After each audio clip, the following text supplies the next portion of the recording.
One day I'm going to have the calves of my book cover. There's a goal. I have hope. Cat hair. Cat hair. I might have messed up the poster.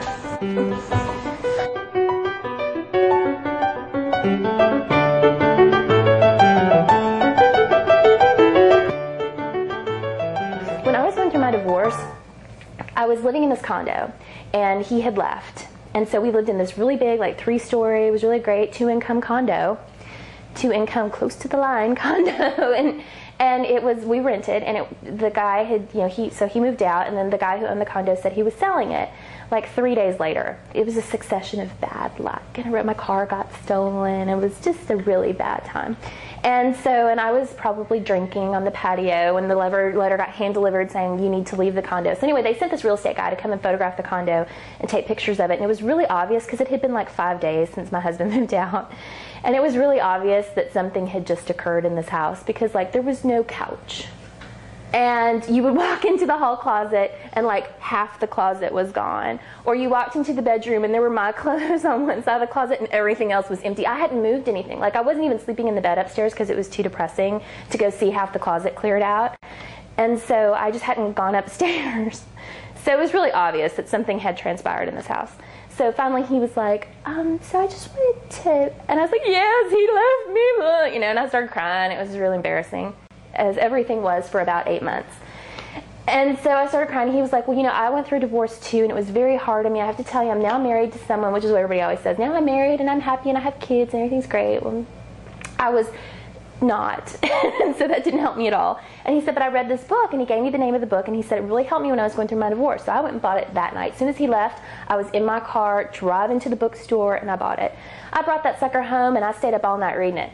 And I was like, where is the chapter on drunk dialing? Like, there was nothing. You know, I was like, where's the chapter on, gee, I'm wearing the same clothes to work I wore yesterday? Where's the chapter on, I ran into somebody at the grocery store and ran the other direction because I didn't want to tell them anything. I left my basket right there and just ran like I had to go to the bathroom and left the store. Where's that chapter?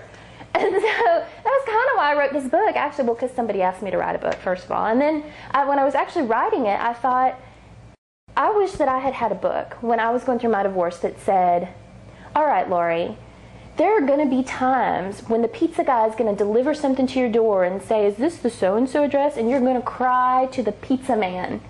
And you just get the pizza and you come inside and you cry and you don't invite the pizza guy inside. Word to the wise.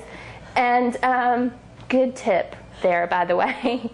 Don't invite the guy from Johnny's liquor store to deliver the liquor. He will want to come inside and you will realize you have made a grave error in judgment. Not that I did that, Dad. My dad, no, I didn't do that. I wouldn't do that. Really did not do that. I didn't do that, I swear. I hope you'll cut that part.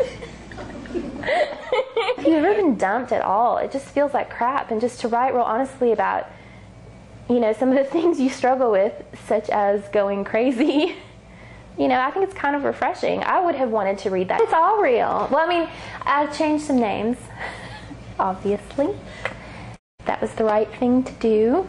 But aside from that, I mean, I definitely had to work on the timeline a little bit because, well, people did not want to read 77,000 pages about my divorce.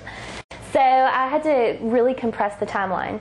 And aside from that, I worked on the timeline, changed some names, but everything else in there is mostly true, as far as I can remember.